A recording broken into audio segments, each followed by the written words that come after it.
తాడేపల్లిలో ముఖ్యమంత్రి చంద్రబాబుతోనే రాష్ట్ర సమగ్రాభివృద్ధి సాధ్యమని ఎమ్మెల్సీ పంచమర్తి అలరాధ అన్నారు. తాడేపల్లి మండలం వడ్డేశ్వరంలో MTMC deputy commissioner D Srikanth అధ్యక్షతన శుక్రవారం ఇది మంచి ప్రభుత్వం ప్రజావేదిక నిర్వహించి పోస్టర్లను ఆవిష్కరించారు.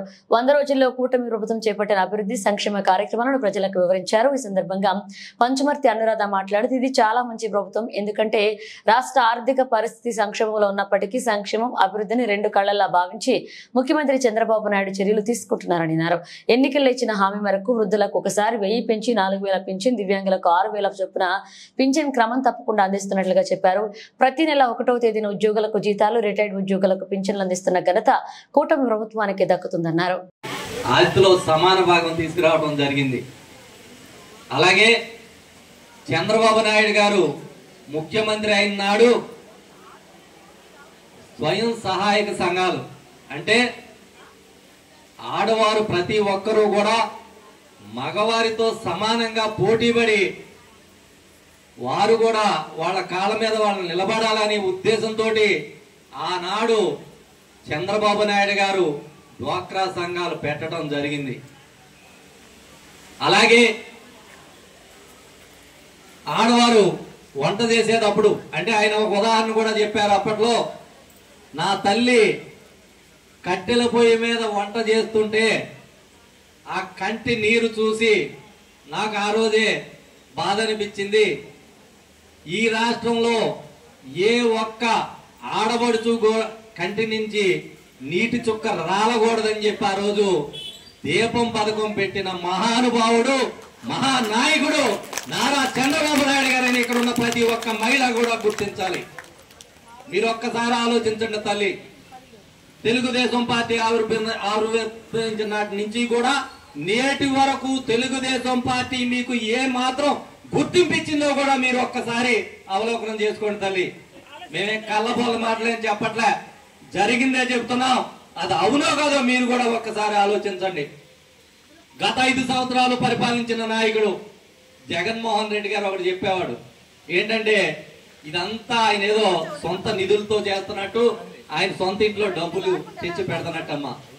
కానీ ఆ రోజు 10 లక్షల కోట్ల అప్పు తెచ్చి ఆ భారం మనందరి మీద ఉంది. ఇక్కడ చాలా మంది ఏమనుకుంటారంటే అప్పు తెస్తే వాళ్ళే కట్టుకుంటారని. ఎవరు కట్టుకోరమ్మా. మీరు ఎంత అప్పు తెచ్చినా ఆ అప్పు మనం కట్టుకోవాల్సిందే. మీ మీద, మీ పిల్లల మీద, రేపు పుట్టబోయే మీ మనవడ మీద కూడా ఒక మనిషికి 2 లక్షల రూపాయల అప్పు ఉంది తల్లి. అది జగన్మోహన్ రెడ్డి గారి రాష్ట్రానికి చేసిన మంచి పని.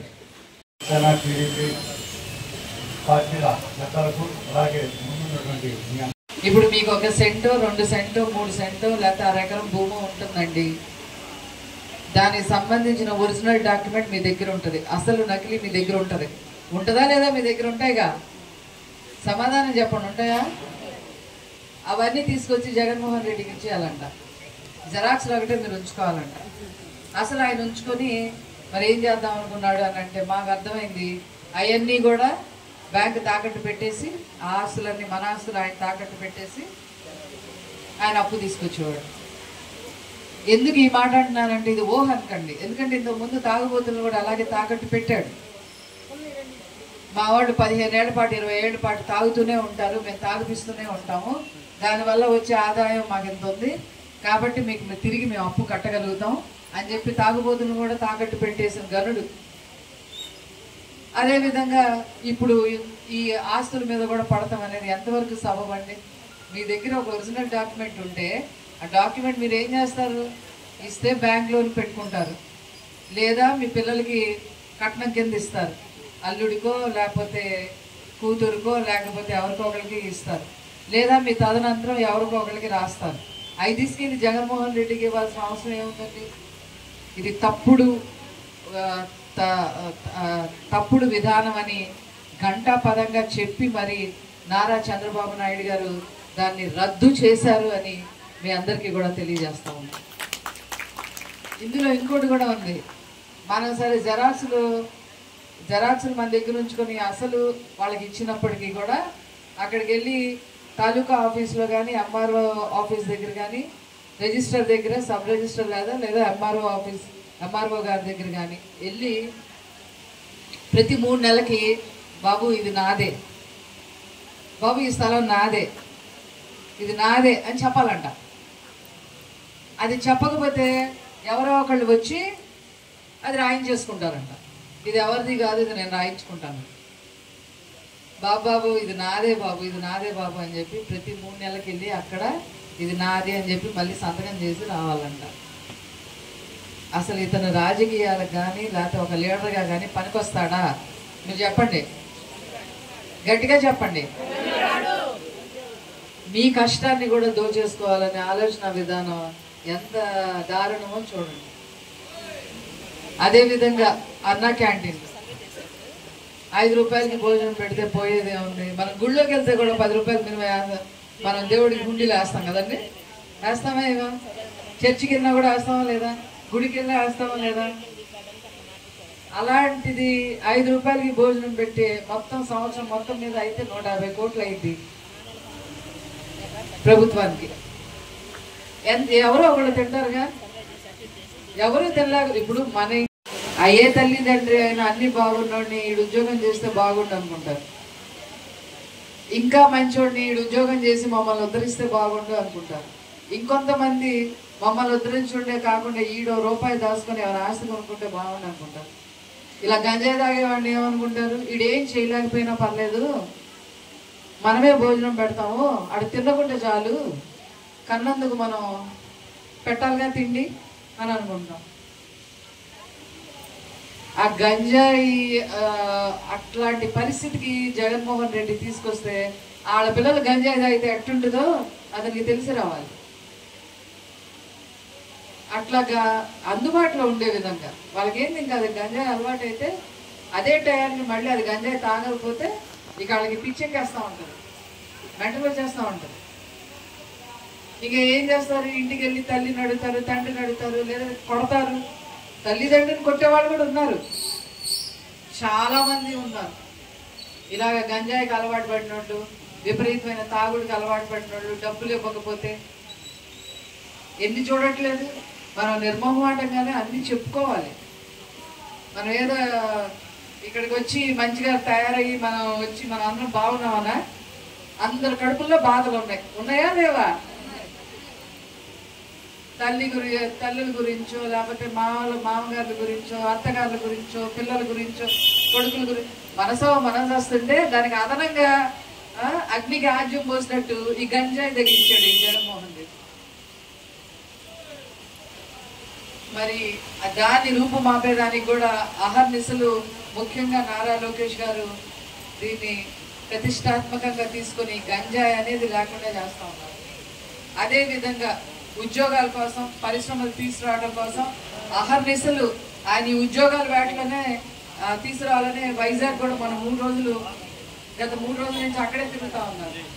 అక్కడ వాళ్ళందరూ వచ్చారు పరిశ్రమలు పెడతానికి, ఐటీ పరిశ్రమలు పెడతానికి అని చెప్పి 20 లక్షల ఉద్యోగాలు తెప్పించేదానికి అన్ని ప్రణాళికలు నారా లోకేష్ గారు రాస్తూ ఉన్నారు.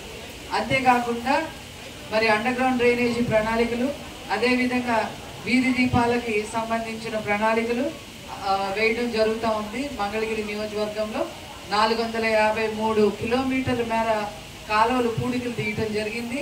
అదేవిధంగా మరి గుర్రపు డెక్క కూడా తీయడం జరిగింది. సాధ్యమైనంత వరకు ఎక్కడ దోమలు లేకుండా, ఎక్కడ చెత్త చెదారం లేకుండా, ఇప్పుడు వర్షాకాలం కాబట్టి ఎవ్వరూ కూడా జ్వరాల బారిన పడకుండా ఉండటానికి అన్ని చర్యలు కూడా నారా లోకేష్ గారు తీసుకుంటున్నారు. ప్రజలు సాధించి పెట్టారు, అన్నీ బాగానే ఉంది. 100 రోజుల్లో మేమేం చేస్తాం అని అనుకోవాలి ఈ ప్రభుత్వం. అదేవిధంగా 100 రోజుల్లో ఏం చేశారో ప్రజలకు చెప్పాల్సిన అవసరం లేదు అని కూడా ఈ ప్రభుత్వం అనుకోలేదు. 100 రోజుల్లో మేము ఈ మాత్రం చేయగలిగాము, మీ నుంచి సలహాలు ఇవ్వండి అని చెప్పి అడిగిన ఏకైక ప్రభుత్వం, ఏకైక ముఖ్యమంత్రి నారా చంద్రబాబు నాయుడు గారు అని చెప్పి ఈ సందర్భంగా తెలియజేస్తాము. మీరు అనుకున్నట్టు పదవి వచ్చిన తర్వాత, ముఖ్యమంత్రి అయిన తర్వాత వారికే కొత్త కాదు ముఖ్యమంత్రి పదవి. ఇంతకుముందు 3 సార్లు ముఖ్యమంత్రిగా చేస్తారు, ఇది 4వసారి. కానీ జగన్ యొక్క పరిపాలనా విధానం వల్ల అన్ని రకాలుగా అన్ని వ్యవస్థలు భ్రష్టు పట్టిపోయి ఉండటం వలన మళ్ళీ మొదటి నుంచి కొత్తగా పుట్టిన రాష్ట్రానికి ఏ రకంగా చేయాలో ఆ రకంగా చేసే పరిస్థితి జగన్మోహన్ రెడ్డి తీసుకొచ్చారు. ఇది మేము తెలుగుదేశం కదా అని మేము జగన్మోహన్ రెడ్డిని అంటాం కాదమ్మా. అది మీరు అందరూ కూడా గమనించుకోవాలి, ఖచ్చితంగా గమనించుకోవాలి. 10 లక్షల కోట్లు అప్పు చేశాడు జగన్మోహన్ రెడ్డి. ఏం చేసావు ఆ 10 లక్షల కోట్లను అడిగితే సమాధానం లేదు. ఎక్కడైనా ఒక రూపాయి సంపద సృష్టించావా? ఎక్కడైనా ఒక గట్టిగా బిల్డింగ్ కట్టావా? ఎక్కడైనా గట్టిగా ఏదైనా పని చేసి పరిశ్రమలు తీసుకొచ్చి ఉద్యోగాలు తెప్పించావా? లేదా చెరువులు ఏమన్నా పూడికలు తీపించావా? లేదా పోలవరాన్ని ఏమన్నా పూర్తి చేసావా? అమరావతి ఏమన్నా కట్టడానికి పూనుకున్నావా? ఏం చేసావు? పోనీ ఇవన్నీ కాదు, పోనీ ఎవరికైనా పంచిపెట్టావా? పెన్షన్లు కూడా చివరి వరకు ఇందాక సత్యనారాయణ గారు చెప్పినట్టు చివరి వరకు కూడా 2750 వచ్చినాయి. చివరి నెల వచ్చినట్టు. పోనీ అన్న పెన్షన్లు ఇచ్చావా? 3000 పెన్షన్ మొదటి నుంచి ఇచ్చావా? ఏం చేసావు ఆ డబ్బులని? పందికొక్కుల్లాగా తిని పారేశారు. దానికి పర్యవసానమే ఈరోజు చూడండి, ఈరోజు పేపర్లో ఈరోజు కాదు రేపు వస్తుందేమో, ఈ ఇసుక మాఫియాలకి సంబంధించిన అధికారి, మైన్స్ అధికారి వెంకటరెడ్డి పారిపోతే కూడా తీసుకొచ్చి ఈరోజు పట్టుకున్నారు. 2700 కోట్లు అవినీతి చేశారంట. అందులో సిఐడి వాళ్ళని విచారిస్తూ ఉంది. ఎవరి సొమ్ము ఇదంతా? అదేవిధంగా మరి 100 రోజుల్లో మరి ఇచ్చిన వాగ్దానం ప్రకారం ఏప్రిల్, మే, జూన్ నెల 1000 కలుపుకొని మొత్తం జూలై నాటికి 7000, ఆ తర్వాత నుంచి 4000, వికలాంగులందరికీ 6000 పెన్షన్ ఇవ్వటం ఒక్క నారా చంద్రబాబు నాయుడు గారికే సాధ్యపడింది అని చెప్పి సందర్భంగా తెలియజేస్తాను.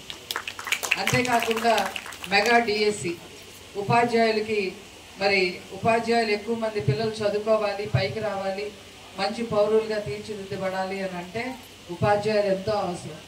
జగన్మోహన్ రెడ్డి ప్రభుత్వంలో ఉన్న ఉపాధ్యాయులందరినీ కూడా కరోనా టైంలో తాగుబోతులందరినీ